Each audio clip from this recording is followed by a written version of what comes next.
पिछले वीडियो में हमने यशोधरा महाकाव्य की सखी भी मुझसे कहकर जाते कविता की कुछ व्याख्याओं पर चर्चा की। शेष व्याख्याएं निम्नवत है। जाए सिद्धि पावे वे सुख से, दुखी न हो इस जन के दुख से, उपालम दूँ मैं किस मुख से। आज अधिक वे भाते सखी वे मुझसे कहकर जाते, गए लौट भी वे आवेंगे, कुछ अपूर्व अनुभव लावेंगे, रोते प्राण उन्हें पावेंगे, पर क्या गाते गाते सखी वे मुझसे कहकर जाते। इन पंक्तियों में राष्ट्रीय कवि मैथिली शरण गुप्त ने यशोधरा की वेदना का चित्रण किया गया है। गुप्त ने सिद्धार्थ के गृह निष्क्रमण के पश्चात भय वेदना से पीड़ित यशोधरा के मनोभावों को सुंदर रूप में चित्रित करते हुए कहा है। यशोधरा वेदना पूर्वक कहती है कि हे सखी, भले प्रियतम चुपचाप चले जाए और सरलता से वे अपने लक्ष्य को भी प्राप्त कर ले, परंतु वे मेरे लिए जरा भी दुखी न हो, अर्थात मेरी व्यथा से वे विचलित ना हो। कहने का मतलब ये है कि सिद्धार्थ जिस लक्ष्य को हासिल करने के लिए चुपचाप बन को चले गए, उस लक्ष्य की उन्हें प्राप्ति हो और उस लक्ष्य में मैं बाधा ना बनूं। जाए सिद्धि पावे वे सुख से, यशोधरा कहती है कि जाए सिद्धि पावे वे सुख से, कि सुख पूर्वक वे सिद्धि प्राप्त करे, दुखी न हो इस जन के दुख से, दुखी न हो। और इस जन मतलब यशोधरा के लिए है कि मेरे दुख से वे क्षण भर भी विचलित ना हो। उपालंब दूँ मैं किस मुख से, अब मैं उन्हें किस मुख से उपालंब दूँ। जब उन्होंने मुझे इस योग्य माना ही नहीं, तो मुझे उन्हें उपालंब देने का भी कोई अधिकार नहीं है। अब मैं किस मुख से उन्हें उलाहना दूँ, क्योंकि जब उन्होंने मुझे पूछा तक नहीं तो फिर मैं उलाहना कैसे दूँ। प्रश्न चिन्ह अंकित करते हुए कहती है, यदि वे मुझसे पूछ कर जाते, यदि वे मुझसे आज्ञा लेकर जाते, तो वे आज दूर प्रवासी रहने पर भी मुझे बहुत अच्छे लगते तथा मैं उनका जो यश है उसका गुणगान करती। लेकिन जब उन्होंने मुझे इस लायक ही नहीं समझा, तो अब मैं किस मुख से उनकी यशोगाथा का गान करूं तथा मैं किस मुख से उन्हें उपालंब दूं। अर्थात मुझे तो उन्हें उपालंब योग भी नहीं छोड़ा। यशोधरा आगे कहती है कि सिद्धि प्राप्ति हेतु यदि वे घर से चुपचाप चले गए हैं, और ऐसा नहीं है कि वो वापस नहीं आएंगे, कुछ समय के बाद वे लौट भी आएंगे, लेकिन अपने साथ जो अपूर्व ज्ञान, अपूर्व अवनियाँ भी लेकर आएंगे, उन ज्ञानों से मुझे विभिन्न प्रकार के अनुभव प्राप्त होंगे, परंतु अब मेरे जो ये प्राण है वो उन्हें रोते रोते ही प्राप्त हो सकेंगे। कहने का मतलब यह है कि वो जो जिस सिद्धि की प्राप्ति के लिए वो गए हैं, उनको वो प्राप्त करके वापस लौट आएंगे, यह मेरा दृढ़ विश्वास है। लेकिन यदि वो मुझसे पूछ कर जाते तो मैं उन्हें हंसती हुई ही स्वागत करती, लेकिन उन्होंने मुझे इस लायक नहीं समझा, इसलिए वो जब पुनः लौट कर आएंगे तो मुझे वो रोते हुए ही प्राप्त करेंगे। पर क्या गाते गाते सखी वे मुझसे कहकर जाते, यदि वो मुझसे पूछकर जाते और मुझे इस योग्य समझते, तो मैं पूरे उत्साह, पूरे हर्ष उल्लास, पूरी उमंग के साथ उनका अभिनंदन करती। अतः हे सखी, यदि वो मुझसे कहकर निष्कर्म के लिए जाते तो कितना अच्छा होता, और बिना बताए चले गए। यही वेदना मुझे आघात पहुंचा रही है और इसी वेदना से मैं संतप्त हो रही हूँ।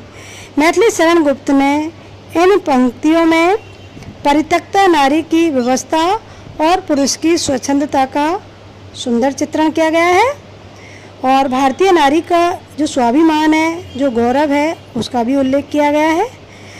और ये पद खड़ी भाषा में लिखा गया है। अगला जो पद है वह प्रियतम तुम श्रुति पथ से आए, तुम्हें हृदय में रखकर मैंने अधर कपाट लगाए। मेरे हास विलास किंतु क्या भाग्य तुम्हें रख पाए। दृष्टि मार्ग से निकल गए ये, तुम रस में मन भाए। प्रियतम तुम श्रुति पथ से आए। यशोधरा क्या कहे और अब, रहो कहीं भी छाए। मेरे ये निश्वास व्यर्थ यदि तुमको खींचने लाए। प्रियतम तुम श्रुति पथ से आए। इन पंक्तियों में मैथिली शरण गुप्त ने सिद्धार्थ गौतम मुक्ति लाभ हेतु यशोधरा को त्याग कर वन को चले गए। तब यशोधरा अपने आप को बिल्कुल अकेला मानने लगी और पूर्व के जो अनुभव है उनके बारे में सोचती हुई कहती है कि यशोधरा कहती है, हे प्रियतम तुम मेरे हृदय में सबसे पहले श्रुति मार्ग से आए थे। अर्थात कहने का तात्पर्य यह है कि सबसे पहले मैंने तुम्हारे गुण ही सुने थे और उन गुणों पर मैं अनुरक्त हो गई थी और यही अनुरक्ति ने मेरे हृदय में तुम्हारे लिए जगह बना ली। अपने श्रवण मार्ग से तुम मेरे हृदय में उतर गए और होठ रूपी जो किवाड़ थे वो बंद कर लिए। अर्थात कहने का मतलब यह है कि मैंने तुम्हें अपने हृदय में स्थान दिया।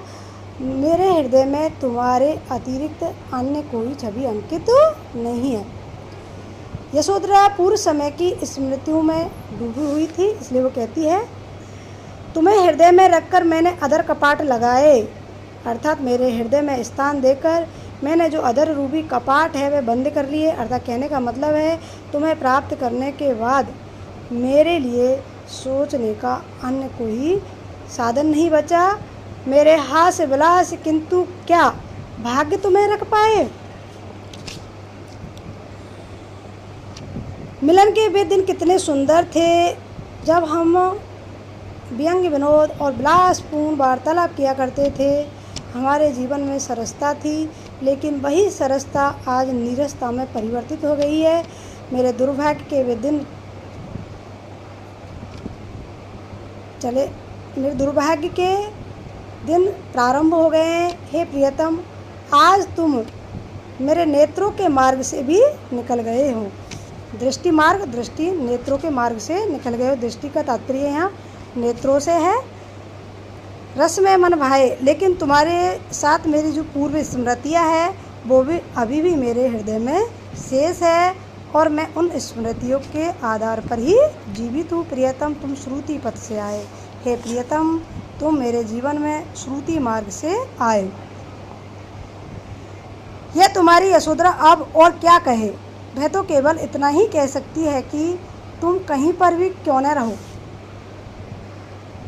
यशोधरा क्या कहे और अब रहो कहीं भी छाए। अर्थात तुम कहीं पर भी रहो, मेरे निश्वास व्यर्थ यदि तुमको खींच न लाए।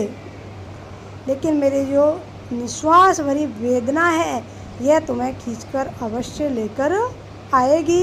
अर्थात यशोधरा के कहने का तात्पर्य यह है कि उनकी जो बृहत्तप्त आय है उनकी प्रियतम के हृदय पर अवश्य प्रभाव डालेगी और वह उसी से प्रभावित होकर वे मुझसे मिलने के लिए पुनः लौट आएंगे। तुम श्रुति पथ से आए। हे प्रियतम मेरे जीवन में तुम श्रुति पथ से आए। हृदय में प्रवेश करके मेरे जो जीवन है उसमें सरसता प्रदान की, लेकिन वही सरसता अब नीरसता में बदल गई है। तुम सिद्धि प्राप्त करने के लिए गए हो, यह तो मेरे लिए गौरव की बात है, लेकिन तुम मुझे बिना बताए चले गए, इसका ही बड़ा आघात है और इसी आघात से मैं संतप्त हूँ, पीड़ित हूँ। इसमें भारतीय नारी के पतिव्रता रूप की सुंदर अभिव्यक्ति हुई है और खड़ी बोली में लिखा गया है।